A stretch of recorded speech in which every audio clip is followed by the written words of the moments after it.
ഞാൻ പറഞ്ഞു വന്നത് ഇണങ്ങി നിൽക്കേണ്ടവർ പിണങ്ങുന്നത് ശരീരത്തിന്റെ പ്രവർത്തനങ്ങളെ സാരമായി ബാധിക്കും. അപ്പോൾ പ്രവാസി ജീവിതത്തിൽ സ്വാഭാവികമായി ഉണ്ടാകുന്ന ഒരു അവശത എന്ന് പറയുന്നത് ഈ കാരണം കൊണ്ട് കൂടിയാണ്. പിന്നെ ഞാൻ പറഞ്ഞത് അവർക്ക് സമയാസമയം എല്ലാ കാര്യങ്ങളും നടക്കാറില്ല. പിന്നൊരു കാരണം അവർ ജോലി കൂടുതൽ സമയം ചെയ്യേണ്ടി വരുന്നു എന്നുള്ളതാണ്. ജോലി കൂടുതൽ സമയം ചെയ്യേണ്ടി വരുന്ന ആളുകളുണ്ട്. 8 മണിക്കൂർ തന്നെയാണോ എല്ലാവർക്കും ജോലി? അല്ലല്ലോ.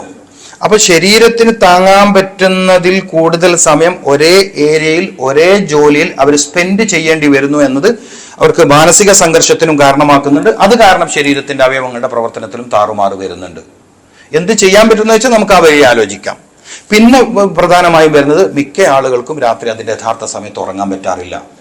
ഗൾഫിലെ ഏറ്റവും വലിയ വിഷയമായി എനിക്ക് തോന്നിയത് അതാണ്.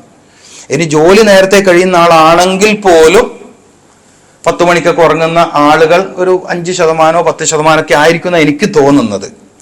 അപ്പോൾ ഈ പ്രവാസ ജീവിതത്തിൽ അല്ലെങ്കിൽ ഗൾഫ് ഏരിയകളിൽ നമ്മൾ ഏറ്റവും പ്രധാനമായിട്ട് കാണുന്ന ഒരു പ്രശ്നം അവർക്ക് രാത്രി വളരെ വൈകിയാണ് ഉറങ്ങേണ്ടി വരുന്നത് എന്നതാണ്. മാത്രമല്ല ഉറക്കിനോടടുത്ത സമയത്തായിരിക്കും അവർ ചിലപ്പോൾ ഫുഡും കഴിക്കുക. കാരണം നേരത്തെ പറഞ്ഞ ഗ്രോസറിയിലോ ബക്കാലയിലോ ഒക്കെ ജോലി ചെയ്യുന്നവരാണെങ്കിൽ വന്ന് അലക്കാനുള്ളത് ചിലപ്പോൾ അലക്കാനിട്ട് ഈ പറഞ്ഞതൊക്കെ ചെയ്ത് വന്ന് ഭക്ഷണം കഴിച്ചു.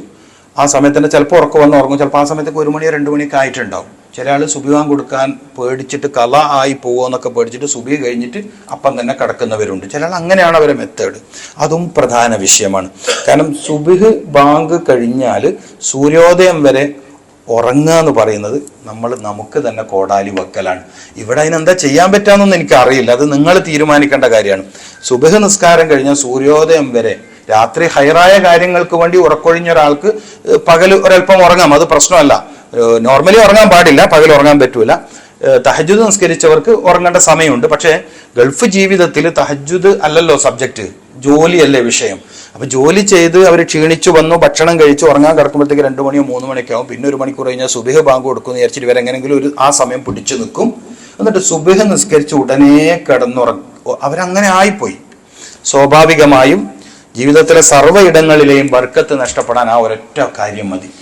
ഇത്രയൊക്കെ കഷ്ടപ്പെട്ടിട്ടും നമ്മളെ കൂട്ടത്തിൽ പലരും ഡെവലപ്പ് ആവാത്തതും പലർക്കും പുരോഗതി കിട്ടാത്തതും നിർഭാഗ്യവശാൽ അവർ അള്ളാഹു ബർക്കത്ത് ഓഹരി വെക്കുന്ന സമയത്ത് ഉറക്കിലായി പോവാണ്. മനസ്സിലാക്കേണ്ട കാര്യമാണ്.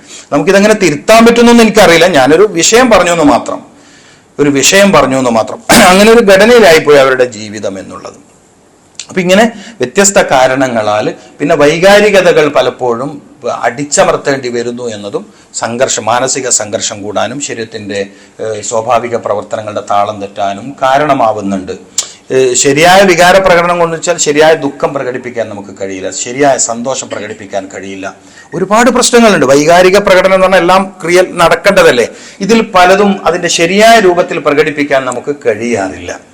പിന്നെ എപ്പോഴും ജീവിതം ഒരു ചോദ്യചിഹ്നത്തിൽ നിൽക്കുന്നവരാണ് നമ്മളിൽ കൂടുതലും. ഇങ്ങനെ പല കാരണങ്ങളാൽ മനസ്സും ശരീരവും അതിൻ്റെ സ്വാഭാവിക പ്രവർത്തനങ്ങൾ ഇല്ലാണ്ടാക്കും. അപ്പൊ സ്വാഭാവികമായിട്ടും ബലഹീനത വരും, പ്രതിരോധ ശേഷി കുറയും. അപ്പൊ ഏത് രോഗങ്ങളും പിടികൂടാൻ ഒരുപക്ഷെ സാധ്യത ഉണ്ട്. ഇതാണ് എൻ്റെ ഒരു ലളിതമായ വിശദീകരണം, ചെറിയൊരു വിശദീകരണമാണ് ഞാൻ തന്നിരിക്കുന്നത്. ഇവിടെ നമുക്ക് ചെയ്യാൻ പറ്റുന്ന പരിഹാരം എന്ന നിലക്ക് ചെയ്യാൻ പറ്റുന്നത് അഹ്ലു ദിക്റിൽ നമുക്ക് പെടാനൊന്നും ഒരുപക്ഷെ പറ്റിയെന്ന് വരൂല. നമുക്ക് എപ്പോഴും ദാക്കിര്യങ്ങളായി ജീവിക്കാനൊന്നും പറ്റിയെന്ന് വരില്ല. എന്നാലും നമുക്ക് ചെയ്യാൻ പറ്റുന്ന ചില കാര്യങ്ങളുണ്ട്. അതിൽ ഈ നിസ്കാര ശേഷമുള്ള ദിക്റുകൾ, തസ്ബീഹ്. ഇപ്പൊ തസ്ബീഹ് എന്തുമാത്രം മനുഷ്യ ജീവിതത്തിൽ ആവശ്യമുള്ള കാര്യമാണ്. സബ്ബഹ ലില്ലാഹി മാഫിസ് സമാവാതി വൽ അർളി എന്ന് തുടങ്ങുന്ന ഒരു ആയത്തുണ്ട് ഖുർആനിൽ. ആകാശഭൂമികൾക്കിടയിലുള്ള സർവ്വവും അള്ളാഹുവിൽ തസ്ബീഹ് ചെല്ലുന്നു. എന്തിനു വേണ്ടിയാണ്? നിരന്തരം ഈ പ്രാപഞ്ചിക ഘടനകളിൽ നടക്കുന്ന ശുദ്ധീകരണത്തിന്റെ രഹസ്യം ഈ തസ്ബീഹാണ്. ശുദ്ധീകരണം. ഇപ്പം പൊല്യൂഷൻ കേട്ടില്ലേ? പൊല്യൂഷൻ നമ്മൾ പ്രതിവർഷം നമ്മുടെ രാജ്യത്ത്, ഇവിടുത്തെ എനിക്ക് കണക്കല്ല, പ്രതിവർഷം 3 കോടിയിലധികം ആളുകളാണ് ശ്വാസകോശ സംബന്ധമായ മാരക രോഗങ്ങൾ പിടികൂടുന്നത്. അതിന്റെ ഒരു കാരണം എയർ പൊല്യൂഷനാണ്, വായു മലിനീകരണം. നമ്മൾ ശ്വസിക്കുന്ന വായുമണ്ഡലത്തിൽ നിറഞ്ഞു നിൽക്കുന്ന ഒരുപാട് ടോക്സിനുകളുണ്ട്, വിഷങ്ങളുണ്ട്. ഇത് ശ്വസിക്കേണ്ടി വരുന്നുണ്ട്. നമുക്കിതിൽ നിന്ന് വിട്ടു നിൽക്കാൻ കഴിയില്ല. പക്ഷെ ശരിയായ രൂപത്തിൽ ഒരാൾ തസ്ബീഹ് നിർവഹിക്കുകയാണെങ്കിൽ, ശരിയായ രൂപത്തിൽ ഒരാൾ സുബ്ഹാനല്ലാഹ് ചൊല്ലുകയാണെങ്കിൽ നിരന്തരം അയാളുടെ ശരീരത്തിൽ അള്ളാഹു അവന്റെ പരിശുദ്ധി കൊണ്ട് ശുദ്ധീകരണം സാധ്യമാക്കി തരും. തസ്ബീഹ് എന്നുള്ളത് അവരവർക്കുള്ള ശുദ്ധീകരണത്തിന് വേണ്ടിയുള്ള ഏറ്റവും വലിയ ചികിത്സയാണ് എന്ന് നമ്മൾ മനസ്സിലാക്കണം. ഇപ്പൊ സോറിയാസിസ് ഒക്കെ ചികിത്സിക്കും. നമ്മൾ സോറിയാസിസ് ചികിത്സിക്കുന്ന സമയത്ത് ഞാൻ ആ രോഗികളോട് പറയുന്ന ഒരു കാര്യമുണ്ട്, നിങ്ങൾ തസ്ബീഹ് നിർബന്ധമാക്കണം. ചികിത്സന്റെ ഭാഗമായിട്ട് തസ്ബീഹ് കൊടുക്കും. ഇപ്പൊ സുബ്ഹാനല്ലാഹി അമ്മാ യസിഫൂൻ, സുബ്ഹാന റബ്ബിക റബ്ബിൽ ഇസ്സത്തി അമ്മാ യസിഫൂൻ. ഇപ്പൊ സ്ഥിരമായ ചൊറി, ചൊറിച്ചല്, ചിരങ്ങ്, വട്ടച്ചൊറി, ഈ ചൊറികളുള്ളവർ, രക്തദൂഷ്യ രോഗമുള്ളവർ തസ്ബീഹ് രോഗം ശിഫയാവണം എന്ന് ആഗ്രഹിച്ച് തന്നെ ചൊല്ലുകയാണെങ്കിൽ അതിന്റെ ഭൗതിക മരുന്നിന്റെ എഫക്റ്റ് വേഗത്തിലാവും. ഇപ്പൊ നമ്മൾ ഭൗതികമായ മരുന്ന് ഉപയോഗിക്കുമല്ലോ, എന്തായാലും ഓയിൻമെന്റോ മെഡിസിനോ ഒക്കെ ഉപയോഗിക്കും. അപ്പൊ പ്രവാചക വൈദ്യശാസ്ത്രത്തിലും സോറിയാസിസിന് ഉള്ളിൽ കഴിക്കുന്ന മരുന്നുകൾ നമ്മൾ കൊടുക്കാറുണ്ട്, ഹിജാമ കൊടുക്കാറുണ്ട്. അതേ കൂട്ടത്തിൽ തന്നെ എന്തു ചെയ്യാറുണ്ട്, തസ്ബീഹ് അവർക്ക് നിർണയിക്കും. അപ്പൊ നമ്മൾ ഇത്തരം സാഹചര്യത്തിൽ അതിനായിട്ടൊന്നും ഒരുങ്ങിയിരിക്കാനൊന്നും പറ്റൂലെങ്കിൽ ഒരു 33 തസ്ബീഹ് ചൊല്ലുക എന്നുള്ളത് ഒരു വലിയ പ്രയാസമുള്ള കാര്യമായി തോന്നും. നമ്മളെ സ്നേഹിക്കുന്നോണ്ടല്ലേ ഇവിടെ വന്നത്, ആണല്ലോ. ഞാൻ എൻ്റെ കുടുംബം റാഹത്തായി മുന്നോട്ട് പോകണം എന്ന് കരുതിയിട്ടല്ലേ ഇവിടെ വന്നത്. അല്ലാണ്ട് ഇവിടുത്തെ സൂക്ക് നന്നാക്കണം, ഞാൻ പോയിട്ടില്ലെങ്കിൽ അതെല്ലാം ഇടങ്ങേറായി പോകും, അങ്ങനെ കരുതിയിട്ട് ആർക്കും ദുബൈയിൽ വന്നിട്ടുണ്ടാ? ഇമറാത്തിൽ ഇപ്പൊ നമ്മൾ എത്തിയില്ലെങ്കിൽ എന്തായിരിക്കും അവരവസ്ഥ? അവിടെ പച്ചക്കറി കച്ചവടം ആര് നടത്തും, അവരെ മീൻ കച്ചവടം ആര് നടത്തും? അങ്ങനെ ആരെങ്കിലും ഗൾഫിൽ വന്നിട്ടുണ്ടാ? ഇല്ലല്ലോ. അവനവന്റെ കാര്യവും കുടുംബത്തിന്റെ കാര്യവും തന്നെയല്ലേ ഇവിടുത്തെ മാറ്റർ, അല്ലേ?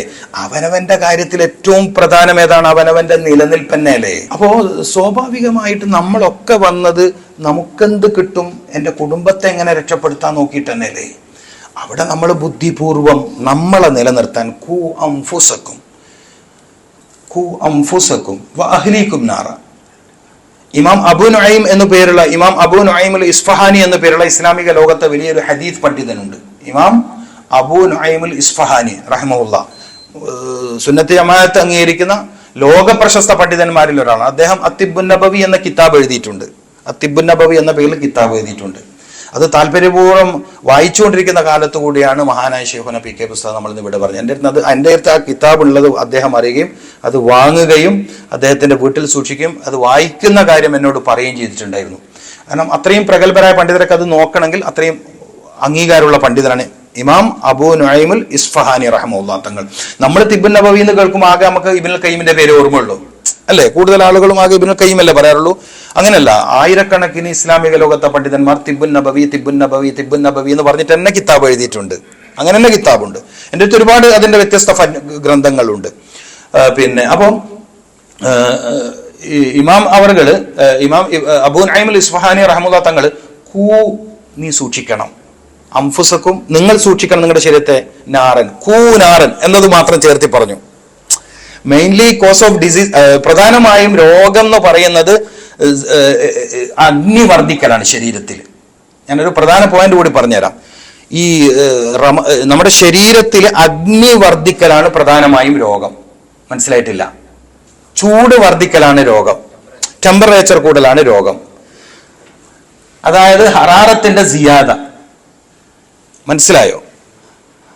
അപ്പൊ ഇസ്ലാമിക വൈദ്യശാസ്ത്രത്തിൽ എന്താ രോഗം എന്ന് വെച്ചാൽ അഗ്നിയുടെ വർധനവാണ്. ആയുർവേദത്തിൽ അഗ്നി പ്രധാന ഘടകമാണ്. ദൈവിക പരിവേഷമുള്ള ശരീരശുദ്ധിക്കും ദേഹശുദ്ധിക്കും സഹായിക്കുന്ന ഒരു വലിയ സംഭവമാണ് ഏത്? ആയുർവേദത്തിൽ അഗ്നി. പക്ഷെ ഇസ്ലാമിക വൈദ്യശാസ്ത്രത്തിൽ അഗ്നി പിശാചിൻ്റെതാണ്. പിശാചിന്റെ ജുസ് അതിൽ നിന്നാണ്. ഏതിൽ നിന്ന്? അഗ്നിയിൽ നിന്നാണ്. അതുകൊണ്ടാണ് ഇസ്ലാമിക വൈദ്യശാസ്ത്രത്തിലെ ഇമാം സുയൂത്തി റഹ്മത്തുള്ളാഹി തങ്ങളെ പോലുള്ള ആളുകൾ എന്തു പറഞ്ഞത്? മനുഷ്യന്റെ ജന്മത്തിൽ 4 അനാസിറുൽ അർബഅ, അനാസിറു സലാസ അങ്ങനെയുണ്ട്. യുനാനി വൈദ്യശാസ്ത്രത്തിൽ അനാസിറുൽ അർബ ഉണ്ട് യുനാനിയിൽ. അതായത് ഗ്രീക്കുകാരുടെ ചികിത്സാ രീതിയാണ് യുനാനി ചികിത്സ. ഇസ്ലാമിക ലോകത്തെ ചികിത്സ എന്ന് പറയുന്നത് തിബ്ബുൻ നബവിയാണ്. അതിൽ അനാസിറു സലാസയേ ഉള്ളൂ. 3 ഘടകങ്ങൾ കൊണ്ടാണ് മനുഷ്യനെ സൃഷ്ടിച്ചത്. 3 ഘടകങ്ങൾ: വായു, വെള്ളം, മണ്ണ്. വായു, വെള്ളം, മണ്ണ്.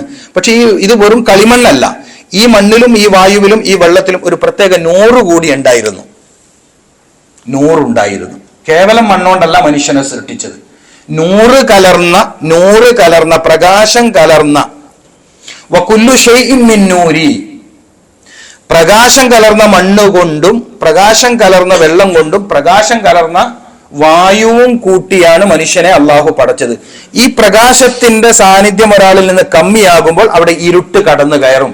അൽ മറളു ദുൽബത്തുൻ, രോഗം എന്ന് പറഞ്ഞാൽ ഇരുട്ടാണ്. അപ്പം ഒരാൾ രോഗിയാവുന്നത് അയാളുടെ ശരീരത്തിൽ ഇരുട്ട് കടന്നു കയറലാണ്.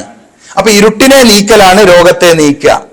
അപ്പൊ ഇസ്ലാമിക വൈദ്യശാസ്ത്രത്തിൽ മരുന്ന് ഔഷധ നിർമ്മാണ ശാസ്ത്രത്തെ വിളിക്കുന്ന പേര് ബയോഫോട്ടോ ഫാർമക്കോളജി എന്നാണ്. ബയോഫോട്ടോ ഫാർമക്കോളജി എന്നാണ്. സാധാരണ ഫാർമക്കോളജി എന്ന് പറഞ്ഞാൽ ഫാർമക്കോളജി എന്ന് പറഞ്ഞാൽ മരുന്നുണ്ടാക്കുന്ന സയൻസിനെയാണ്, ശാസ്ത്രത്തെയാണ് എന്ത് വിളിക്കുക?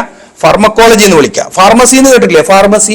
ഫാർമസിസ്റ്റ് എന്നെല്ലാം കേട്ടിട്ടില്ലേ? ഓക്കെ. അപ്പൊ ഫാർമക്കോളജി ഇസ്ലാമിക വൈദ്യശാസ്ത്രത്തിലെ നബി വൈദ്യശാസ്ത്രത്തിലെ ഫാർമക്കോളജിയുടെ പ്രത്യേകത ബയോഫോട്ടോ ഫാർമക്കോളജി. ഒരു വസ്തു, ഒരു ചെടിയിൽ നിന്ന്, ഇപ്പൊ തേനാണോ ശിഫ? അല്ല, തേനിൽ അള്ളാഹു ശിഫ വെച്ചിട്ടുണ്ട്. തേനിലെ ജലത്തിലാണ് ശിഫ ഉള്ളത്. തേനിലെ ജലത്തിലാണ് ശിഫയുള്ളത്. ഫീഹി, ഏതിൽ? തേനിലുള്ളതിൽ ശിഫയുണ്ട്. അപ്പൊ ബയോഫോട്ടോൺസുകൾ. അപ്പൊ മനുഷ്യന്റെ രോഗത്തെ മാറ്റുന്നത് പ്രകാശകിരണങ്ങളാണ്. അല്ലാഹുമ്മ അഖ്രിജ്നി മിനദ്ദുലുമാതി ഇലന്നൂർ. രോഗി പ്രാർത്ഥിക്കേണ്ട ഒരു പ്രാർത്ഥന, അല്ലാഹുമ്മ അഖ്രിജ്നി മിനദ്ദുലുമാതി ഇലന്നൂർ. എൻ്റെ ശരീരത്തിൽ ഇരുട്ട് ഇറങ്ങിപ്പോണം, പ്രകാശം. ഇബ്നു സീന അദ്ദേഹത്തിന്റെ ചികിത്സയുടെ അവസാന കാലഘട്ടത്തിൽ രോഗിനെ ഇങ്ങനെ ടേബിളിൽ കിടത്തും. എന്നിട്ട് നാറ് പോവട്ടെ നൂറ് വരട്ടെ എന്ന് ആ രോഗിനെ നോക്കി പറയൂ. അത്രേ. മനസ്സിലായിട്ടില്ല? ഞാൻ നേരത്തെ പറഞ്ഞ ചൂടാണ് രോഗം എന്ന് പറഞ്ഞില്ലേ? തീയാണ് രോഗം എന്ന് പറഞ്ഞില്ലേ? തീയിൽ നിന്നാണ് രോഗം എന്ന് പറഞ്ഞില്ലേ? ഈ തീയുടെ സ്വാധീനം കുറയുന്ന മാസമാണ് ഷഹ്റു റമളാൻ.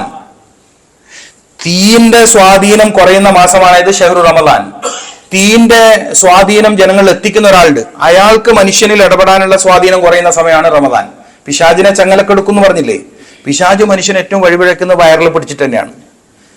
പിശാജ് മനുഷ്യനെ വഴിതെറ്റിക്കുന്നത് വയറിലൂടെ തന്നെയാണ്. ഞാൻ നേരത്തെ പറഞ്ഞില്ലേ, ഒരാൾ നിങ്ങൾക്ക് തളർത്തണമെങ്കിൽ തീറ്റിച്ചാൽ മതിയെന്ന്. പിശാജ് നമ്മളെ പഴപ്പിക്കലും തീറ്റിച്ചിട്ടാണ്.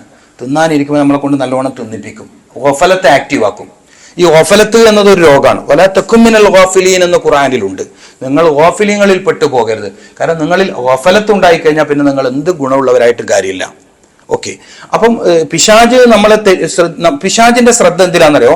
നമ്മളെ ഗഫലത്ത് ഉള്ളവരാക്കുക എന്നുള്ളതാണ്. ഒരു മനുഷ്യന് ഗഫലത്ത് എന്ന രോഗം വരുന്നത് വയറ് നിറയലിലൂടെയാണ്. അപ്പൊ ഗഫലത്ത് എന്ന് പറഞ്ഞാൽ ലാക്ക് ഓഫ് കോൺസെൻട്രേഷൻ എന്ന് പറയും. ശ്രദ്ധയില്ലായ്മ. അല്ലോ ഞാൻ ശ്രദ്ധിച്ചില്ല എന്തെങ്കിലും സംഭവിച്ചാൽ പറഞ്ഞു ഞാൻ ശ്രദ്ധിക്കാൻ വിട്ടുപോയി എന്ന് പറയുന്നിട്ടില്ലേ? ഓക്കെ. അപ്പം അഗ്നി വർദ്ധിക്കലാണ് രോഗം, ചൂട് വർദ്ധിക്കലാണ് രോഗം. അതുകൊണ്ടാണ് നിങ്ങൾ മാംസം കൂടുതൽ കഴിക്കരുത് എന്ന് പറഞ്ഞത്. കൂടുതലായി മാംസം കഴിക്കുന്നവരുടെ ശരീരത്തിൽ എപ്പോൾ ചൂടുണ്ടാവും. എല്ലാ ദിവസവും നമുക്ക് ഇറച്ചി കഴിക്കേണ്ടി വന്നു എന്ന് വെക്കുക. നമ്മുടെ ശരീരത്തിൽ നമ്മളറിയാതൊരു ഉഷ്ണം, നബി സല്ലല്ലാഹു അലൈഹി വസല്ലം തങ്ങൾ അവിടെ പറഞ്ഞൊരു പ്രയോഗം, അള്ളാന്റെ കോപം നിങ്ങളുടെ ശരീരത്തിൽ ഇറങ്ങുന്നതാണ്. അള്ളാഹുവിന്റെ കോപം ഇറങ്ങും. ഞാൻ ഹദീസിന്റെ വചനം എൻ്റെ കയ്യിലില്ലാത്തതുകൊണ്ട് അല്ലെങ്കിൽ ഞാനത് പറഞ്ഞു തരുമായിരുന്നു. അതേസമയം ലഹുമ എന്നുള്ളത് സയ്യിദു ത്വാമാണ്, ഭക്ഷണത്തിലെ രാജാവാണ് ലഹുമ എന്ന് നബി സല്ലല്ലാഹു അലൈഹി വസല്ലം തങ്ങൾ തന്നെ പറഞ്ഞിട്ടുണ്ട്. രാജാവ് എന്ന് പറഞ്ഞാൽ എപ്പോഴും കാണാൻ പറ്റാത്ത ആളെയല്ലേ രാജാവ് എന്ന് വിളിക്കുക. മനസ്സിലായില്ല? വല്ലപ്പോഴും തിരുമുൽക്കാഴ്ച എന്ന് പറഞ്ഞിട്ട് കാണേണ്ട ആളല്ലേ രാജാവുള്ളൂ. അപ്പൊ സയ്യിദു ത്വാമി അഹ്ലു ദുന്യ വഅഹ്ലുൽ ജന്ന, സ്വർഗത്തിലും ഭൂമിയിലും ഭക്ഷണത്തിലെ രാജാവ് ലഹുമാണ്. കാരണം ലഹുമിനോട് ഒരുപാട് ഗുണം കിട്ടും, ധൈര്യം കിട്ടും, മസിൽ പവർ കിട്ടും, അസ്ഥിക്ക് പവർ കിട്ടും. ഇനി ഇത് പറഞ്ഞുകൊണ്ട് ദിവസം കൂട്ടാനല്ല ഈ പറയുന്നത്, കാര്യങ്ങൾ പറഞ്ഞു തരാണ്. പ്രത്യേകിച്ച് എല്ല് കൂടി ചേർന്ന മാംസമാണ് കഴിക്കുന്നത്, സൂപ്പറാണ്. മനസ്സിലാക്കണം. ഇപ്പോൾ മുമ്പ് യുനാനിയിൽ ഒരു മരുന്നുണ്ടായി, മാവുല്ലഹം. ഈ അസ്ഥി സംബന്ധമായ രോഗവും നടുവേദനയും എല്ല് തളർച്ചയിലുള്ളവർക്ക് കൊടുക്കുന്ന ഒരു മരുന്നാണ് മാവുല്ലഹം. നിങ്ങളിപ്പോൾ ഇവിടെ കാണുന്നില്ല, റൂഹബ്സ എന്ന് പറഞ്ഞിട്ട് യുനാനി കമ്പനി ഇറക്കുന്ന ഒരു മരുന്ന്. റൂഹബ്സ റമദാൻ ഏറ്റവും കൂടുതൽ ഇടയിലും വിൽക്കപ്പെടുന്ന റൂഹബ്സ, പൂക്കളിൽ നിന്നുണ്ടാക്കുന്ന പൂക്കളും തേനൊക്കെ ചേർത്തുണ്ടാക്കുന്ന നല്ലൊരു ഔഷധമാണ്. റൂഹബ്സ എന്ന് പറയുന്നതിൽ ഒരുപാട് പൂക്കളുണ്ട്. പ്രത്യേകിച്ചും പാകിസ്ഥാനിൽ നിന്നാണ് അതിൻ്റെ ഉത്ഭവം. കാരണം തിബ്ബുൻ നബവിയുടെ ഒരുപാട് ആചാര്യന്മാർ പാകിസ്ഥാനിലുള്ളത്. തിബ്ബുൻ നബിയുടെ ഒരുപാട് ഗ്രന്ഥങ്ങൾ പാകിസ്ഥാനിലുള്ളത്, ഉറുദു ഭാഷയിലുള്ളത്. അറബിയിലുണ്ട്, പക്ഷെ കൂടുതലും ഉറുദു ഭാഷയിലുള്ളത്. ഇന്ത്യ വിഭജന കാലത്ത് തിബ്ബുൻ നബർ എന്ന വലിയ വിഭാഗം പണ്ഡിതന്മാർ പാകിസ്ഥാൻ ഏരിയയിലായിപ്പോയി. അതിന് ചരിത്രമുണ്ട് ഇതിൻ്റെ വിഷയത്തിൽ. ഓക്കെ, സമയം കഴിഞ്ഞെന്ന് തോന്നുന്നു. അപ്പോൾ ഏതായാലും ഈ ചൂടിൻ്റെ വർധനവ് രോഗമാണ്. ചൂട് രണ്ട് കാരണത്താൽ വരും. ഒന്ന് ഈ വേജാറ് കൊണ്ട് ശരീരം ചൂടാവും, മറ്റൊന്ന് വയറ് നിറയൽ കൊണ്ട് ശരീരം ചൂടാവും, പിന്നെ വെള്ളം കുടി കുറയൽ കൊണ്ട് ശരീരം ചൂടാവും, പിന്നെ മാംസം അധികമായി കഴിക്കൽ കൊണ്ട് ശരീരം ചൂടാവും. ഈത്തപ്പഴം വളരെ നല്ല ഭക്ഷണമാണ്, പ്രത്യേകിച്ചും അറബ് നാട്ടിലെ നല്ലൊരു ഭക്ഷണമാണ് ഈത്തപ്പഴം. പക്ഷേ ഈത്തപ്പഴം മാത്രം കഴിക്കരുത്. ഈത്തപ്പഴം കഴിക്കുമ്പം വെള്ളം കുടിക്കണം, അല്ലെങ്കിൽ ഈത്തപ്പഴം കഴിക്കുമ്പം അതിൻ്റെ കൂടെ കുക്കുംബർ കഴിക്കണം, എന്താ പറയുക, കക്കിരി കഴിക്കണം. നമ്മൾ ഈത്തപ്പഴം മാത്രം കഴിക്കുന്നതുകൊണ്ടാണ് പ്രശ്നമാകുന്നത്. ഈത്തപ്പഴം വളരെ നല്ല ഭക്ഷണമാണ്. ഹാർട്ടിനെ നന്നായിട്ട് പ്രൊട്ടക്ട് ചെയ്യും, മസ്തിഷ്കത്തെ പ്രൊട്ടക്ട് ചെയ്യും, ഓർമ്മശക്തിയെ നന്നായിട്ട് സ്റ്റിമുലേറ്റ് ചെയ്യും, ഓർമ്മശക്തിയെ നന്നായിട്ട് ഉണർത്തും, എല്ലുകൾക്ക് നല്ല ശക്തി നൽകും. ഇമാം അലി റളിയല്ലാഹു തആല പറഞ്ഞ ദിവസം ഒരു ഈത്തപ്പഴമെങ്കിലും കഴിക്കണം നിങ്ങൾ എന്നാണ്. ഒരു അജുവയെങ്കിലും നിങ്ങൾ ദിനേന കഴിക്കണം എന്നാണ് അലി റളിയല്ലാഹു തആല പറഞ്ഞിരിക്കുന്നത്. കാരണം ഇസ്ലാമിക വൈദ്യശാസ്ത്രത്തിൽ സ്വഹാബികളുടെ കൂട്ടത്തിൽ ഏറ്റവും നല്ല വൈദ്യശാസ്ത്രം അറിയുന്ന ഖുലഫാഉർ റാഷിദുകളിലെ പ്രധാനി ഇമാം അലി റളിയല്ലാഹു തആല ആണ്.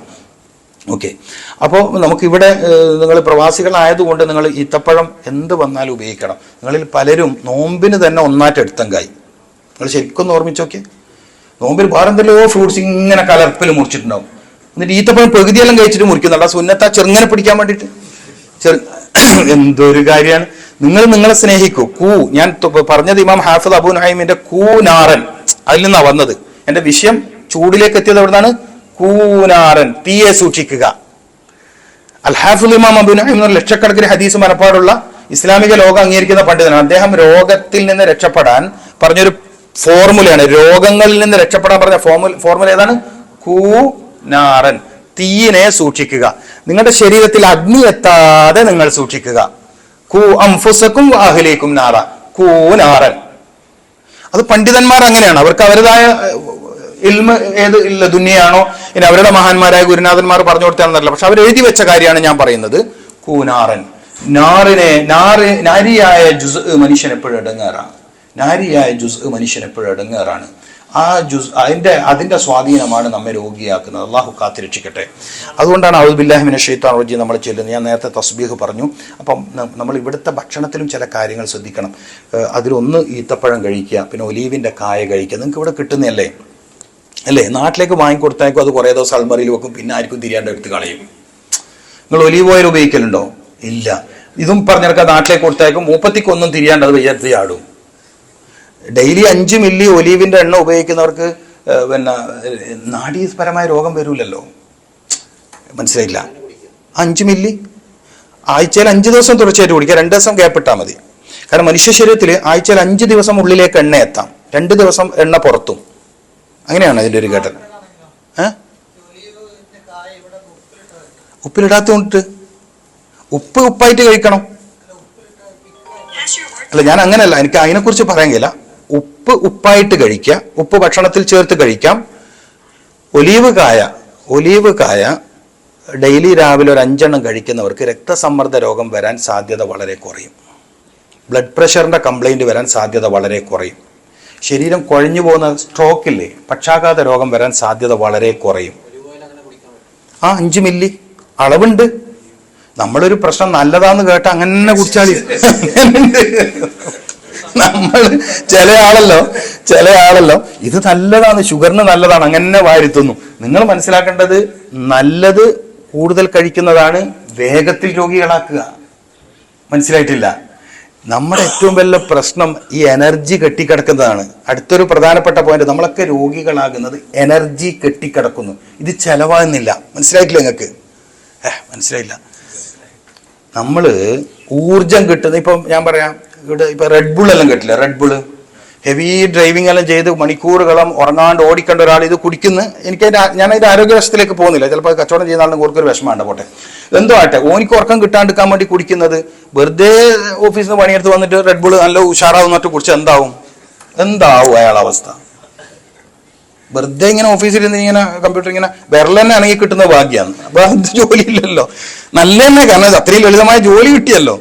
അപ്പം ഇവർ ഈ റെഡ് ബുൾ കുടിച്ചാൽ എന്താവും? അടിച്ചുപോലെ. ഇത് നമ്മളിൽ പലരും അടിച്ചു പോകുന്നത് ഓവർ ലോഡ് കറണ്ട് ഹാർട്ടിൽ എത്തുന്നതുകൊണ്ടാണ്. ഞാൻ എല്ലാ സാഹസിലും പറയുന്നുണ്ട്, ഈ നമ്മൾ ഈ ബൾബ് ഫ്യൂസ് ആവണമെങ്കിൽ കറണ്ട് ഇല്ലാണ്ടൊക്കെയാണോ വേണ്ടത്? ഒന്നും ഉണ്ടെന്നില്ല. എവിടെ ബൾബ് അടിക്കാൻ എന്നിട്ട് സംഭവമില്ലേ, എന്തായാലും പറയാ, ഫീസ് അടിക്കാം. അത് കറണ്ട് കുറഞ്ഞിട്ട് വോൾട്ടേജ് അയവ. അപ്പൊ നമ്മളിൽ പലർക്കും ഫീസ് അടിക്കുന്നത് എന്തുകൊണ്ടാണ്? അത് സമ്മതിക്ക്, അതിനായി പറഞ്ഞത്. അതാണ് നമ്മൾ പഠിക്കേണ്ടത്. നമ്മളിൽ പലർക്കും തളർച്ചയും ഇതെല്ലാം വരുന്നത് ഓവർലോഡ് കറണ്ടാണ് കയറ്റി വിടുന്നത്. ഇത് ശരീരത്തിന് താങ്ങാൻ പറ്റണ്ടേ? കാരണം വീട്ടിൽ നിന്ന് ഇറങ്ങി കാറിൽ നിന്ന് ഇറങ്ങി ഓഫീസിൽ, ആടെ നിന്ന് ഇറങ്ങി കാറിൽ, പിന്നെ കയറി ഓഫീസിൽ, പിന്നെ ചില ആളെല്ലാം നടക്കൽ പൈരാക്കാൻ, ഡോക്ടർ നടക്കാൻ ഷക്കീർ തന്നെ എൻ്റെ സുഹൃത്താണ്, ബാക്കിൽ ഇരിക്കുന്നുണ്ട്. നല്ലൊരു ഹിജാബ തെറാപ്പിസ്റ്റും നല്ല ചികിത്സകനാണ്. ട്രഡീഷണലായിട്ട് ഏകദേശം എല്ലാ ചികിത്സ അറിയുന്ന ഒരാളാണ്, എയർപോർട്ടിൽ ജോലി ചെയ്യുന്ന ആളാണ്. അപ്പോൾ എന്നോട് പറഞ്ഞ രസകരമായ കാര്യം, രസം രാത്രി ഇതുപോലെ മൂപ്പറോടെ വരികയാണ്. അപ്പോൾ എന്നോട് പറഞ്ഞു, കണ്ട ഇപ്പം നടക്കുന്നു,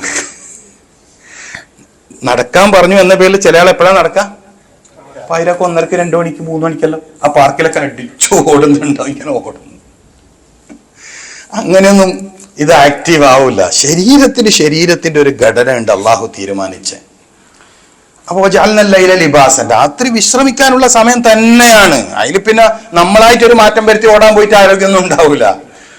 മനസ്സിലായോ നിങ്ങൾക്ക്? ഒന്നഹാറമാശ, ആക്റ്റീവ് ആകേണ്ടതും സജീവമാകേണ്ടതും പകലാണ്. പകൽ ആക്റ്റീവ് ആകാൻ നമുക്ക് തൗഫീക്ക് നൽകട്ടെ. പിന്നെ ചില ആളുകൾ അവരുടെ കച്ചവടം അവരുടെ ജോലിയൊക്കെ രാത്രിയായി എന്ത് ചെയ്യാൻ പറ്റും? ഒന്നും ചെയ്യാൻ കഴിയില്ല. അവരങ്ങനെ ആയി, അങ്ങനെ അതിൽ പെട്ടുപോയി. വേറെന്തോ വഴിയുണ്ടോ എന്ന് ആലോചിക്കുക. അള്ളാഹു തൗഫീക്കട്ടെ. ഇതായാലും അസ്ർ ബാങ്കിന്റെ സമയമായി തോന്നുന്നു അല്ലേ? അപ്പം ഞാൻ നിർത്തുവാണ്. അപ്പം ഞാൻ 2-3 കാര്യങ്ങൾ പറഞ്ഞല്ലോ അല്ലേ? തസ്ബീഹ് പറഞ്ഞു കൊടുത്തല്ലോ. പിന്നെ അതിൽ പറഞ്ഞത് തസ്ബീഹാണ് ഏറ്റവും പ്രധാനപ്പെട്ട ഒരു പരിഹാരം. അതായത് ഏതെന്ന് അല്ല, അതിനിപ്പോ ഞാൻ എന്ത് പരിഹാരം പറയാനാണ്? അങ്ങനെയാണ്. അടുപ്പിൽ കുക്ക് ചെയ്തത് അതാ ഉദ്ദേശിച്ചത്. അത് തന്നെയല്ലേ കഴിക്കുന്നത്?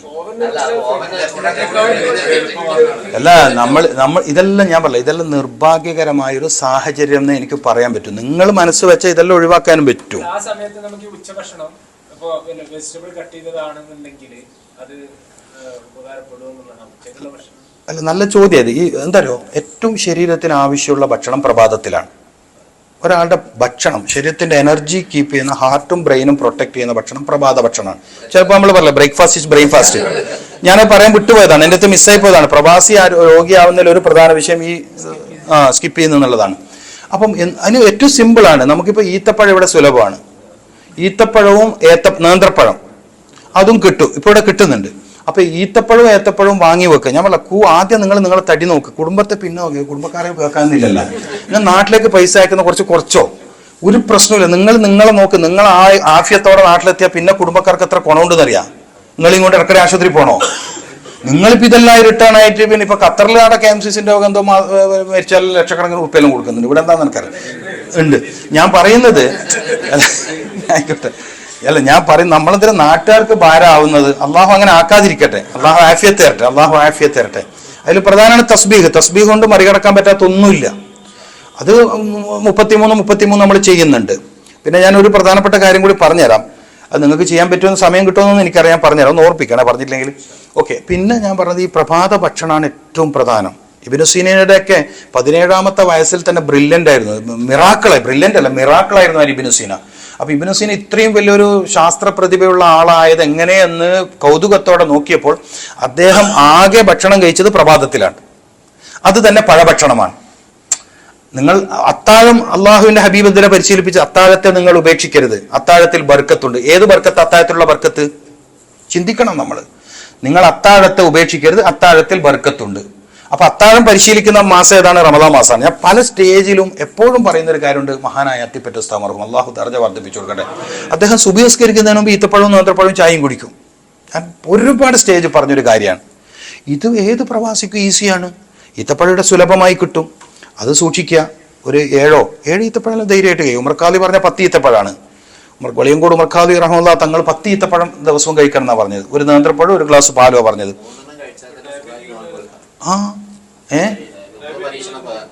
നല്ല ചോദ്യം. അടുത്ത ചോദ്യം സൂപ്പർ ചോദ്യം. ഡയബറ്റിക്. കാരണം വെച്ചാൽ ഞാൻ ഏറ്റവും കൂടുതൽ റിസർച്ച് ചെയ്തതും പഠിച്ചതും എത്രയോ ആയിരങ്ങളെ പ്രമേഹ രോഗത്തിൽ നിന്ന് ഞാൻ രക്ഷപ്പെടുത്തിയിട്ടുണ്ട്. എൻ്റെ ഏറ്റവും പുതിയ വീഡിയോ പ്രമേഹ രോഗികൾക്ക് മധുരം കഴിക്കുക എന്നുള്ളതാണ്. ഇന്നലെ ഞാൻ അപ്ലോഡ് ചെയ്ത ഏറ്റവും പുതിയ വീഡിയോ പ്രമേഹ രോഗികൾക്ക് മധുരം കഴിക്കുക എന്നുള്ളതാണ്. പ്രമേഹ രോഗിക്ക് മധുരമല്ല പ്രശ്നം, ഭക്ഷണത്തിലെ കൊഴുപ്പ്, ബേക്കിംഗ് ഫുഡ്, പിന്നെ വിത്തൗട്ട് ടെൻഷൻ ആയിരിക്കണം ലൈഫ്. പ്രമേഹത്തെക്കുറിച്ച് നല്ലൊരു ക്ലാസ് വേണം നമുക്ക്. എന്താണ് പ്രമേഹം, അതെങ്ങനെ ഉണ്ടാകുന്നു? മഅദനി ഷിഫ എന്ന് പറഞ്ഞിട്ട് കിതാബ് എഴുതിയ നാടാണ് ഇന്ത്യ. ഔറംഗസീബ് ചക്രവർത്തി സൂഫി ആവാൻ കാരണം അദ്ദേഹത്തിന്റെ പ്രമേഹ രോഗം ഒരു ഹസ്രത്ത് ഉസ്മാൻ എന്ന് പറയുന്ന ഒരാൾ ചികിത്സിച്ച് ഭേദമായത്. ആ ചികിത്സ കാരണമാണ് അദ്ദേഹം സൂഫി ജീവിതം തുടങ്ങിയത്. പ്രമേഹ രോഗം മാറിയതുകൊണ്ട്. നമ്മൾ കൊടുത്തുകൊണ്ട് ഇനിയിപ്പം നിർത്താണ്. ഞാൻ അതിനിടയിൽ ഷുഗറിൻ്റെത് പറഞ്ഞില്ലല്ലേ. ഷുഗറിന് പ്രശ്നം എന്ന് പറയുന്നത് വിശക്കാതെ ഭക്ഷണം കഴിക്കുക, ഭക്ഷണത്തിന് മേൽ ഭക്ഷണം കഴിക്കുക, ബേക്കിംഗ് പൗഡറുകൾ ചേർത്ത ഫുഡ് കഴിക്കുക, പിന്നെ മൈദയുടെ ഉപയോഗം കൂടുക, ഇതൊക്കെയാണ്. പിന്നെ ഇലക്കറികളും പിന്നെ വെജിറ്റബിൾസും കുറേ, ഇങ്ങനെയൊക്കെയാണ് ഷുഗർ. കാരണം പാൻക്രിയാസ് എന്ന് പറഞ്ഞ ചെറിയ അവയവമാണ്. അപ്പോൾ അതിന് സ്വന്തമായി തന്നെ ഇൻസുലിൻ ഉൽപ്പാദിപ്പിക്കാനുള്ള കഴിവ് കുറയലോ ഇല്ലാണ്ടാവലോ ആണ് ഷുഗർ, ടൈപ്പ് 1 ടൈപ്പ് 2. അത് വേറെ തന്നെ പഠിക്കേണ്ട ഒരു വിഷയമാണ്. പക്ഷേ മധുരം കഴിക്കൽ കൊണ്ട് ഷുഗർ കൂടില്ല. ഇപ്പോൾ പ്രമേഹ രോഗത്തിന് ഇഖ്ലാസ് എന്ന് പറയുന്ന ഒരു ഇനം ഈത്തപ്പഴമുണ്ട്. ഈത്തപ്പഴം ഒരുപാടുണ്ടല്ലോ. മബ്രൂം, സഫാവി, മറിയം, അംബർ, കുറേ ഇനം ഈത്തപ്പഴമുണ്ട്. അതിൽപ്പെടുന്ന ഒരു ഈത്തപ്പഴമാണ് ഇഖ്ലാസ്, ഖലാസ് എന്നൊക്കെയാണ് അറബികൾ പറയുക. ഇഖ്ലാസ് എന്നാണ് അതിൻ്റെ പേര്. കുറച്ച് വൈറ്റ്, ഒരു ഐവറി കളറാണ് അതിൻ്റെ തൊലി വരുന്നത്. ഈത്തപ്പഴം കുറേ കണ്ടിട്ടില്ലേ നിങ്ങൾ? സുഖായി, അങ്ങനെ കുറേ സുക്കരി എല്ലാം കണ്ടില്ലേ? അറബ് നാട്ടിൽ വളരെ പ്രധാനപ്പെട്ട സുക്കരിയാണ്. അങ്ങനെ ഒരുപാട് ഈത്തപ്പഴങ്ങളുണ്ട്. തേനും ഒരുപാട് ഇനമുണ്ട്. അപ്പം ഈത്തപ്പഴം ഷുഗർ രോഗികൾക്ക് കഴിക്കാം. ഇപ്പം കരിമ്പ് ഷുഗർ രോഗികൾക്ക് കഴിക്കാം, അതിൻ്റെ പച്ചത്തൊലി കളയാതെയാണെങ്കിൽ. നമ്മൾ പുറത്തെ ആ ഒരവുള്ള തൊലി കളയാതെയാണെങ്കിൽ ഷുഗർ രോഗികൾക്ക് കരിമ്പ് കഴിക്കാമല്ലോ. അപ്പോൾ മധുരം അല്ല പ്രശ്നം, ഭക്ഷണത്തിൻ്റെ ആധിക്യം, അമിതമാവലാണ് പ്രശ്നം. ഭക്ഷണത്തിൻ്റെ അളവ് കൂടലും സമയം തെറ്റലും പിന്നെ ഈ പറഞ്ഞ ബേക്കിംഗ് ഫുഡുകളും ആർട്ടിഫിഷ്യലായിട്ടുള്ള മധുരം, ഇതൊക്കെയാണ് ഷുഗർ രോഗികൾക്ക് പ്രശ്നം. പിന്നെ അളവാണ് ഏറ്റവും ഇമ്പോർട്ടൻറ്റ്. നമുക്ക് വേണം പിന്നെ നമുക്ക് പഠിക്കാം അത് ഇൻഷാ അല്ലാഹ്. ഓക്കെ, അപ്പോൾ അതാണ് ഒരു ചോദ്യം. ഞാൻ എന്താ പറഞ്ഞത്? ബ്രേക്ക്ഫാസ്റ്റ് ആണ് നമ്മളിപ്പോൾ വളരെ പ്രധാനം. അത്താഴം നമ്മളെ പരിശീലിപ്പിച്ച് തന്നെ സത്യത്തിൽ ഈ പ്രഭാത ഭക്ഷണത്തിൻ്റെ ഇമ്പോർട്ടൻസിയാണ്. നിങ്ങൾക്ക് പറ്റുമെങ്കിൽ നിങ്ങൾ എന്താക്കുക, അത് പഴമാക്കുക. പ്രഭാത ഭക്ഷണം അല്ല, 4 മണി മുതൽ 6 മണി വരെയുള്ള സമയം ഭക്ഷണം ശരീരത്തിൽ വളരെ ഗുണം ചെയ്യുന്ന സമയമാണ്. വായുവിനും ഏറ്റവും ശരിയായ ഗുണം നമ്മുടെ ശരീരത്തിൽ തരാൻ പറ്റുന്നത് ആ സമയത്താണ്. വെള്ളത്തിനും ഏറ്റവും ശരിയായ ഗുണം തരാൻ പറ്റുന്നത് ആ സമയത്താണ്. അതിൻ്റെയൊക്കെ ഒരുപാട് രഹസ്യങ്ങളുണ്ട്. ഭൂമിശാസ്ത്രപരമായും ഗോളശാസ്ത്രപരമായും കുറേ രഹസ്യങ്ങളുണ്ട് അതിൻ്റെ പിന്നിൽ ആരോഗ്യപരമായിട്ട്. നമുക്ക് ടൈം കഴിഞ്ഞുകൊണ്ടാണ് ഞാനത് പറയാത്തത്. അപ്പം നിങ്ങൾ പ്രഭാത ഭക്ഷണം ഒന്ന് പരിശീലിക്കുക എന്നുള്ളത് പ്രധാനമാണ്. അതിൽ ഞാൻ പറഞ്ഞത് നിങ്ങൾക്ക് പറ്റുമെങ്കിൽ ഈത്തപ്പഴം, നേന്ത്രപ്പഴം ഉപയോഗപ്പെടുത്തുക. പിന്നെ രാവിലെ നാസ്ത കഴിക്കുന്ന 8 മണിക്ക് മുമ്പ് നാസ്ത കഴിക്കുന്ന ശീലം ഉണ്ടെങ്കിൽ അക്കൂട്ടത്തിൽ ഒരു 5 ഒലീവ് കായ കഴിക്കാൻ ശ്രമിക്കുക. പിന്നെ അതൊക്കെ ഇവിടുത്തെ ജീവിതത്തിൽ വളരെ പ്രധാനപ്പെട്ടതാണ്. ഇവിടെ ഇത്രയും ഇലക്കറികളുള്ള നാടാണ്, വളരെ ഉപകാരപ്പെടും. കിഡ്നി ഫെയിലർ ആവാതിരിക്കാനൊക്കെ ഇലക്കറി ഭയങ്കര സപ്പോർട്ടീവാണ്. നമ്മൾ മനസ്സിലാക്കി, കിഡ്നി ഇല്ലേ ഇപ്പോൾ വേവിച്ച് കഴിക്കുന്ന ഇനങ്ങളുണ്ട്, പച്ചക്ക് കഴിക്കുന്ന ഇനങ്ങളുണ്ട്. എങ്ങനെ കഴിച്ചാലും വെജിറ്റബിൾസ് ശരീരത്തിന് വലിയ ഗുണം ചെയ്യും. അതിൽ പ്രത്യേകിച്ച് ചുരങ്ങ, നിങ്ങൾ മാംസം വേവിക്കുമ്പോൾ, പ്രത്യേകിച്ചും അറബ് നാടാണ്, ചൂടുള്ള രാജ്യമാണ്. ചൂടുള്ള കാലാവസ്ഥയിൽ മാംസം മാത്രം കഴിക്കരുത്. അതിൽ ചുരങ്ങയോ വെള്ളരിയോ ചേർത്ത് മാത്രമേ വേവിക്കാവൂ. ഐഷ ബീബി റളിയല്ലാഹു തആല അൻഹ പഠിപ്പിച്ചൊരു കാര്യത്തിലുണ്ട്. നബി സല്ലല്ലാഹു അലൈഹി വസല്ലം തങ്ങൾ അങ്ങാടിയിൽ നിന്ന് ആടിൻ്റെ മാംസം കൊണ്ടുവരുമ്പോൾ ചുരങ്ങ കൂടി കൊണ്ടുവരും, മനസ്സിലാക്കണം. എന്നിട്ട് കറി വെച്ചിട്ട് നബി ഇങ്ങനെ വിരലിട്ടിട്ട് കറിയിൽ ഇങ്ങനെ തപ്പി നോക്കും ചുരങ്ങൻ്റെ കഷ്ണം. അത് ഉമ്മത്തിനെ പഠിപ്പിക്കാനാണ് അതിൻ്റെ പ്രാധാന്യം. കാരണം നമ്മുടെ നാഡികൾക്ക് ഭയങ്കര ശക്തി നൽകുന്ന ഒരു പച്ചക്കറിയാണ് ഏത്? ഈ ചെരങ്ങ എന്ന് പറയുന്നവരുണ്ട്, ചുരങ്ങ എന്ന് പറയുന്നവരുണ്ട്, അല്ലേ? എന്താ പറയുക ഇവിടെ? യെസ്, അങ്ങനെയൊക്കെ ഉള്ളത് നിങ്ങൾ ഉപയോഗപ്പെടുത്താം. നമുക്ക് ഇതെല്ലാം പറഞ്ഞ് ഇന്ന് തീരൂല. പിന്നെ അതെ, അവരൊരു പാരമ്പര്യമായിട്ട് അങ്ങനെ കിട്ടിയതായിരിക്കും. ഓരോ നാട്ടിലെയും കറികൾ അവരുടെ പാരമ്പര്യമാണല്ലോ. പിന്നെ ഓവൻ്റെ ചോദിച്ചല്ലോ, ഓവൻ എന്ന് പറയുന്നത് വളരെ അപകടം പിടിച്ച വസ്തുവാണ്. നമ്മൾ പറ്റുന്നതും ഒഴിവാക്കുന്നതല്ല നല്ലത്. കഴിക്കാം, നിങ്ങൾക്കത് കഴിക്കാം. പച്ചക്കറി വിശപ്പുണ്ടെങ്കിൽ കഴിക്കാം. ഉച്ചഭക്ഷണം എന്ന് പറയുന്ന ഒരു പ്രയോഗത്തിലേക്ക് നമ്മൾ പോകണമെന്നോ, ഇപ്പം നോമ്പിന് നമ്മൾ പരിശീലിച്ചില്ലേ, രാവിലെ കഴിച്ച് രാത്രിക്ക്. ആ ഒരു മെത്തേഡ് കുറച്ച് ദിവസം കൂടി തുടർന്ന് നോക്കിയാൽ നമ്മൾ ശീലമായി കിട്ടി, നമ്മൾ രക്ഷപ്പെട്ടില്ലേ? ഏത് രാവിലെ കഴിച്ച് രാത്രി കഴിക്കുന്ന ഒരു ശീലം നിങ്ങൾ തുടർന്ന് നോക്ക്. നിങ്ങൾ എനർജറ്റിക് ആയിരിക്കും, നിങ്ങൾ ഹെൽത്തി ആയിരിക്കും, ആയുസ്സിൽ വർധനമുണ്ട്, ഒരുപാട് ഗുണമുണ്ട്. വിശന്നാ കഴിക്കാം. ഞാൻ പറയുന്നത് ഭക്ഷണമേ വേണ്ടെന്നല്ലോ, വിശന്നാ കഴിക്കാം. പ്രത്യേകിച്ച് അധ്യാപനം പോലത്തെ ജോലി ചെയ്യുന്നവരാണെങ്കിൽ വിശപ്പ് വരും. ടീച്ചിങ് മേഖലയിൽ ജോലി ചെയ്യുന്നവരാണെങ്കിൽ രാവിലെ നാസ്തിച്ചിട്ട് രാത്രി വരെ കാത്തു വെക്കരുത്. അവരെ അടഭക്ഷണം കഴിക്കുക തന്നെ വേണം. കാരണം വെച്ചാൽ ഏറ്റവും കൂടുതൽ ഒരാൾക്ക് എനർജി ലോസ് ആവുന്ന ജോലി ഏതാണ്? സംസാരമാണ്. അതുകൊണ്ടാണ് രോഗമുണ്ടാകുന്ന 6 കാര്യങ്ങൾ എണ്ണി പറഞ്ഞപ്പോൾ ഇബ്നു സീനയും ഇമാം ദഹബി റഹ്മത്തുള്ളാഹി തങ്ങളൊക്കെ സംസാരം രോഗം, അമിത സംസാരം രോഗം ഉണ്ടാക്കും. കാരണം സംസാരം ഏറ്റവും ആദ്യം ക്ഷീണിപ്പിക്കുന്നത് ഹാർട്ടിനെയാണ്. അപ്പം അങ്ങനെയുള്ളവർ ഉച്ചക്കൊക്കെ എന്തെങ്കിലും കഴിക്കണം, അല്ലെങ്കിൽ ഇത് പ്രശ്നമാവും. ഓക്കെ, അപ്പം അത് പറഞ്ഞു. പിന്നെ വേറെന്തോ പറയാൻ വിട്ടുപോയി. അല്ല, ഭക്ഷണം രാത്രി കുറക്കുക എന്നുള്ളതല്ല, വയറ് നിറയരുത് എന്നേ പറഞ്ഞിട്ടുള്ളൂ. അല്ല, ലൈറ്റ് എന്നുള്ള പ്രയോഗമല്ല. അതായത് നിങ്ങൾ വയറ് നിറയരുത് എന്നേ പ്രയോഗമുള്ളൂ.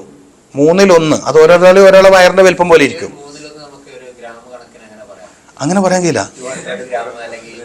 കലോറി പറയാറുണ്ട് നമ്മൾ, 2500 കലോറി എന്നൊക്കെ പറയാറുണ്ട്.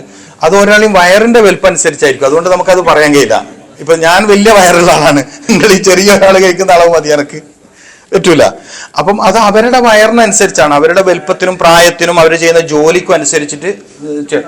ഏതായാലും നിങ്ങൾ പറ്റാവുന്നതും പരമാവധി മൈക്രോവേവ് ഓവൻ ഒഴിവാക്കണം, പരമാവധി ഒഴിവാക്കണം. എന്തിനാ നമ്മൾ അറിഞ്ഞുകൊണ്ട് രോഗിയാവുന്നത്? അതും പ്രശ്നമല്ലേ. ഒരിക്കൽ വെന്തു പിന്നെ തണുപ്പിലേക്ക് പോയി വീണ്ടും പോകുക എന്ന് പറയുന്നത്, അതിനിടയിൽ വരുന്ന രാസമാറ്റത്തെ കുറിച്ച് ഞാൻ ടൈം പേടിയാണ്, അതുകൊണ്ട് ഞാൻ അതൊന്നും പറയാത്തത്. രാസമാറ്റം വലിയൊരു വിഷയമല്ലേ. ഒരിക്കൽ വെന്തു പിന്നെ തണുപ്പിലേക്ക് പോയി പിന്നെയും ചൂടിലേക്ക് വരുമ്പോൾ ഉണ്ടാകുന്ന രാസമാറ്റം ഉണ്ടല്ലോ, അത് വലിയ വിഷയമാണ്. അപ്പം അതുകൊണ്ടാണ് ഞാൻ വിശദീകരിക്കാത്ത, അതുകൊണ്ട് മാത്രമാണ്. സമയം ബാങ്ക് കൊടുത്തില്ലേ, ഞാൻ നിർത്തുവാണ്, അപൂർണതയിൽ നിർത്തുവാണ്. എനിക്കറിയാം ഞാൻ പറഞ്ഞ് പൂർത്തിയായിട്ടില്ല എന്ന് എനിക്കറിയാം, നിങ്ങൾക്ക് നേരത്തെ അറിയാം. അപ്പോൾ ഏതായാലും ഞാൻ നിർത്തുവാണ്. അൽഹംദുലില്ലാഹ്, എനിക്ക് ഇങ്ങനെ ഒരു അവസരം തന്നതിൽ വളരെ സന്തോഷമുണ്ട്. അപ്പോൾ ഞാനിവിടെ ഉള്ള സമയത്ത് നിങ്ങൾക്ക് എല്ലാവർക്കും എന്നെ പരമാവധി ഉപയോഗപ്പെടുത്താം. എൻ്റെ നമ്പർ 7020. വാട്സപ്പിലാണ്. ഫോൺ വിളിച്ച് സംസാരിക്കാൻ എനിക്ക് ഭയങ്കര താല്പര്യം കുറവാണ്. വാട്സപ്പിൽ എഴുതി അയക്കരുത്. നിങ്ങൾ വോയിസ് മെസ്സേജ്, നിങ്ങൾ എന്ത് രോഗം പറഞ്ഞാലും ഏത് രോഗം പറഞ്ഞാലും തീർച്ചയായിട്ടും ഞാനതിന്, പിന്നെ ഞാനിവിടെ ഉണ്ട്, ഞാൻ കൂടുതലും പിന്നെ നമ്മുടെ ഷക്കീറിൻ്റെ കൂടെ, അദ്ദേഹം ചികിത്സകനാണെന്ന് പറഞ്ഞല്ലോ. അപ്പോൾ ഇവിടെ ഷാർജ, അൽ നഹദ്, ദുബായ് ബോർഡറിൽ അവിടെ ഉണ്ടാവില്ല, ഞാൻ അവിടെ കൂടുതലുണ്ടാവും, അല്ലെങ്കിൽ ഇൻ്റർനാഷണൽ സിറ്റിയിലുണ്ടാവും. അപ്പം നിങ്ങൾക്ക് ഉപയോഗപ്പെടുത്താം. നിങ്ങൾക്ക് ഫ്രീ ഉള്ള സമയത്ത് ഏത് സമയത്ത് വന്നാലും, അത് പാതിരാത്രിയാണെന്ന് തൽക്കാലം ഞാൻ എണീക്കും. കാരണം വെച്ചാൽ എൻ്റെ ഒരു ഉത്തരവാദിത്തമാണ്. കാരണം വെച്ചാൽ രോഗികൾക്ക് വേണ്ടി ഉറക്കൊഴിയണം എന്നാണ്. ഒരു തൊബീബാവുമ്പം, ഒരു ഫിസിഷ്യൻ എന്ന നിലയിൽ എനിക്ക് ചില ഉത്തരവാദിത്തമുണ്ട്. എൻ്റെ ഉറക്കിനെ ഞാൻ തൽക്കാലം മാനിച്ചുകൂടാം. അപ്പോൾ നിങ്ങൾക്ക് ഉറക്കൊഴിയാൻ പറ്റുമോ എന്നൊരു ചോദ്യം വരരുത്. കാരണം തൊബീബ് എന്ന് പറയുമ്പോൾ അതിന് ചില സ്പെഷ്യൽ ഇളവുകൾ ഉണ്ടാവും, ചില വിടുതി ഉണ്ടാവും. അപ്പോൾ നിങ്ങൾക്ക് പാതിരാക്കാണ് ഒഴിവെങ്കിൽ ആ സമയത്ത് വന്നാലും ഞാൻ നിങ്ങളോട് ഇരുന്ന് സംസാരിക്കും, പ്രശ്നമൊന്നുമില്ല. 7025 401 429 ഇതെൻ്റെ വാട്സപ്പ് നമ്പറാണ്.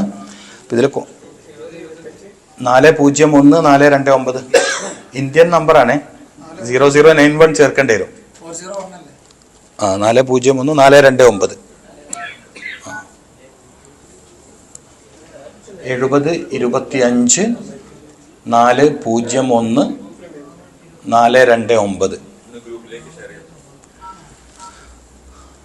അപ്പോൾ മഹാനായ നാട്യ ഉസ്താദ് പറഞ്ഞ പോലെ നിങ്ങൾക്ക് ഏത് ചോദ്യം ചോദിക്കാം, കിട്ടുന്നതൊക്കെ ഞാൻ പറഞ്ഞു തരും. അള്ളാഹു അദ്ദേഹത്തിൻ്റെ ദർജ വർദ്ധിപ്പിച്ചു കൊടുക്കട്ടെ. എൻ്റെ ഗുരുനാഥന്മാരിൽ ഒരാളാണ്, കേരളീയ സമൂഹത്തിൻ്റെ വലിയൊരു അല്ലേ, നമുക്കെല്ലാം വേണ്ടപ്പെട്ട ഒരാളാണ്. അൽഹംദുലില്ലാഹ്. പിന്നെ ഒരു വാട്സപ്പ് ഗ്രൂപ്പുണ്ട്, ഞാൻ സ്ഥിരമായി ആരോഗ്യ ക്ലാസ് ഇടുന്ന വാട്സപ്പ് ഗ്രൂപ്പുണ്ട്. യുഎഇക്ക് വേണ്ടി മാത്രം പ്രത്യേകിച്ചിട്ട് ഒരു വാട്സപ്പ് കൂട്ടായ്മ ഞാൻ വന്ന ശേഷം ഉണ്ടാക്കിയിട്ടുണ്ട്. ഉപയോഗപ്പെടുത്താം. കാരണം വെച്ചാൽ രോഗവും ആവലാതിയും വേവലാതിയും തീർക്കുക എന്നുള്ളൊരു ഉദ്ദേശത്തിലാണ്.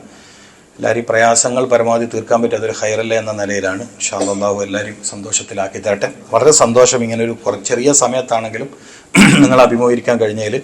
വിഷയം പൂർത്തീകരിക്കാനോ പൂർണ്ണതയുള്ള ഒരു രീതിയിൽ അവതരിപ്പിക്കാനോ പറ്റിയിട്ടില്ല എന്ന് എനിക്ക് നല്ല ബോധ്യമുണ്ട്. അതിൽ പൊരുത്തപ്പെടണം, കാരണം നിങ്ങൾ റമദാൻ്റെ നല്ലൊരു സമയത്ത് ഇരുന്നിട്ട്. അപ്പോൾ ഏതായാലും അൽഹംദുലില്ലാഹ്, അല്ലാഹു സന്തോഷത്തിലാക്കട്ടെ. വാഖിറു ദഅവാന അനിൽ ഹംദുലില്ലാഹി റബ്ബിൽ ആലമീൻ. അസ്സലാമു അലൈക്കും വറഹ്മത്തുള്ളാഹി വബറകാതുഹു.